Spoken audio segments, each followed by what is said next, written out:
Hello friends, welcome to my YouTube channel अलवीज़ organics. ये चैनल मैंने नॉलेज शेयरिंग के लिए बनाया है कि जो बातें मुझे मालूम है मैं वो आपके साथ शेयर करूं, और जो बातें आपको पता हैं वो हम अपने दूसरे फ्रेंड्स के साथ शेयर करें। ये चैनल फोकस करेगा फूड एंड फिटनेस के ऊपर।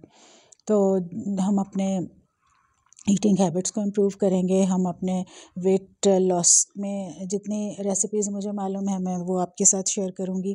और जो मेरी फ्रेंड्स अपना वेट लूज़ करना चाह रही हैं और हर वक्त एक इसी तरह की सोच में रहती हैं कि क्यों ना किसी तरीके से अपना वेट लूज़ किया जाए, तो उस हवाले से मैं कुछ ऐसी इन्फॉर्मेशन, ऐसी एक्सपीरियंसेस शेयर करूंगी जिससे आप लोगों को भी बहुत फ़ायदा होगा। तो कल परसों मेरी एक फ्रेंड से मुलाकात हुई, तो उसने बताया कि वो फ्लैक्स सीड लेके आई है और जिसके खाने से वेट लूज़ होता है। जब उससे मैंने पूछा कि इसको खाना किस तरह से है, तो उसने कहा नो प्रॉब्लम, रोस्टेड है, एनी टाइम खा लिया। लेकिन यहाँ पे मैं आपको एक बात बताऊँ कि कोई भी चीज़ जब इस्तेमाल की जाती है तो उसका सही वक्त और सही मिकदार बहुत ज़रूरी है। उससे ये होगा कि हमें अपनी रिक्वायर्ड, अपने मनपसंद नताइज, हमें मनपसंद रिज़ल्ट्स हमें मिलेंगे। तो इस चीज़ को जब मैंने सुना कि इसका खाने का तरीका बस बग़ैर जाने हम शुरू कर दें तो हमें कोई फ़ायदा नहीं होगा। तो बेशक फ्लैक्स सीड एक सुपर फूड है, लेकिन उसके साथ साथ इसकी रिक्वायर्ड क्वांटिटी और सही टाइम पे इस्तेमाल करना इसका बहुत ज़रूरी है, ताकि हमें इसके पूरे न्यूट्रिएंट्स मिलें, इसके पूरे बेनिफिट्स मिलें। तो चलिए आज देखते हैं, आपको दिखाती हूँ कि फ्लैक्स सीड को रोस्ट करने का क्या तरीका है, उसको खाने का क्या तरीका है, उसकी क्वांटिटी कितनी लेनी चाहिए और उसके हेल्थ बेनिफिट्स क्या हैं। तो चलिए ये देखिए, ये रॉ फ्लैक्स सीड्स हैं, यानी कि इसको ड्राई रोस्ट करने से पहले इनका कलर इस तरह से होता है, और ड्राई रोस्ट करने के बाद ये इनका कलर थोड़ा सा आपको डार्क फील होगा, और आपको देखने में, और अगर आप उसको टेस्ट करेंगे तो आपको टेस्ट का डिफरेंस पता चलेगा। और एक और ज़रूरी बात कि ये फ्लैक्स सीड हमेशा से ड्राई रोस्ट करके खाने चाहिए। कच्चे फ्लैक्स सीड अगर आप इस्तेमाल करेंगे तो वो आपकी डाइजेशन में थोड़ी सी डिफ़िकल्टी होगी आपको। तो इसके हेल्थ बेनिफिट्स जो हैं वो मैं आपको सबसे पहले बता दूं। ये weight loss, digestion, good for hair, skin and nails, controls your blood sugar, lowers cholesterol, reduce sugar cravings, और हार्मोनल बैलेंस में ये बहुत ज़्यादा हेल्पिंग है। इसके साथ साथ ये आपके ब्रेन की क्लैरिटी में बहुत हेल्पफुल होता है। अगर कोई शख्स बहुत जल्दी कोई चीज़ भूलने लगता है और फ़ौरन कुछ याद नहीं आता, तो ये एंग्जाइटी को कम करने और अच्छी नींद के लिए बेहतरीन चीज़ है।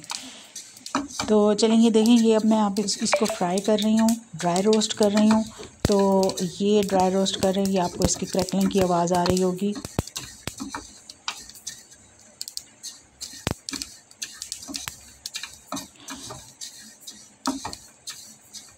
फ्लैक्स सीड इम्यूनिटी को बढ़ाने में बहुत हेल्पिंग है। इसमें कैलोरीज़ बहुत कम होती हैं और जिससे आपका वेट जो है ना वो नहीं बढ़ता। पता चला कि फ्लैक्स सीड खाने से भूख कम लगती है, हमारी शुगर क्रेविंग्स भी कम होती हैं। लेकिन इसके खाने का, अब मैं आपको इसका सही तरीका बता दूं कि इसको खाना किस तरह से चाहिए। सबसे इम्पॉर्टेंट बात यह है कि इसका इनटेक क्या है, किस तरीके से आप खाएंगे। इसमें सबसे पहली बात यह है कि इसको ड्राई रोस्ट करने के बाद आप इसको ग्राइंड करके, इसको पीस के एक जार में रख लें। तो ये 1 हफ़्ते के आप इसको बना लें, और 1 हफ़्ते के बाद इसको फिर फ्रेश दोबारा से एक जार आप तैयार कर लें। ब्रेकफास्ट या नाश्ते में लेना है, यानी कि आप इसको 8-9 बजे तक इसका 1 टीस्पून या 1 छोटा चमचा ल्यूक वार्म वाटर के साथ इसको आप ले लें।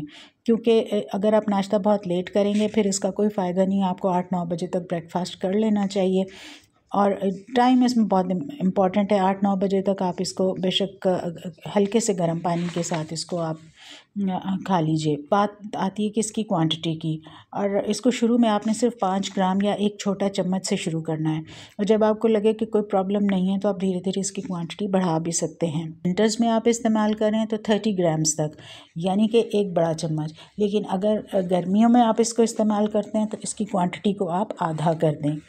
तो ये बात तो थी कि यहाँ पर इसको कितना खाना चाहिए। तो अगर आपको ये सारी इन्फॉर्मेशन अच्छी लगी है तो मेरे चैनल को सब्सक्राइब करें और मुझे सपोर्ट करें। अब बात आती है इसको खाने का सही तरीका। अगर इसको रॉ खाते हैं तो ये नुकसान कर सकते हैं क्योंकि डाइजेस्ट नहीं होते। इसको रोस्ट करके खाना चाहिए, तो रोस्टेड को बहुत चबा चबा कर खाएं। यह नहीं कि एकदम से खा लिया और जल्दी जल्दी खा लिया, तो वो आपको इतना फ़ायदा नहीं देगा। इसका बेस्ट तरीका ये है कि इसको ड्राई रोस्ट करके पीस के या ग्राइंड करके रख लें। इसको सूप में मिलाकर खा सकते हैं, गर्म पानी के साथ खा सकते हैं, सैलड के ऊपर डाल सकते हैं। जैसे भी आप इसको खाएं ये रोस्टेड होने चाहिए, और अगर आप इसको पाउडर फॉर्म में रखें तो ज़्यादा अच्छा है क्योंकि ये आसानी से डाइजेस्ट हो जाएंगे और इसके तमाम न्यूट्रिएंट्स अच्छे से आपको मिलेंगे। तो ये सब के लिए अच्छा है, लेकिन अगर किसी को कोई मेडिकल कंडीशन है तो उसको चाहिए कि पहले अपने डॉक्टर से मशवरा कर ले। एक बेहतर तरीका अपनाएं, इसी क्वांटिटी में खाएं और इसके पूरे हेल्थ बेनिफिट्स उठाएं। और एक बार फिर मेरे चैनल को सब्सक्राइब करें और मुझे सपोर्ट करें। सी यू अगेन सून।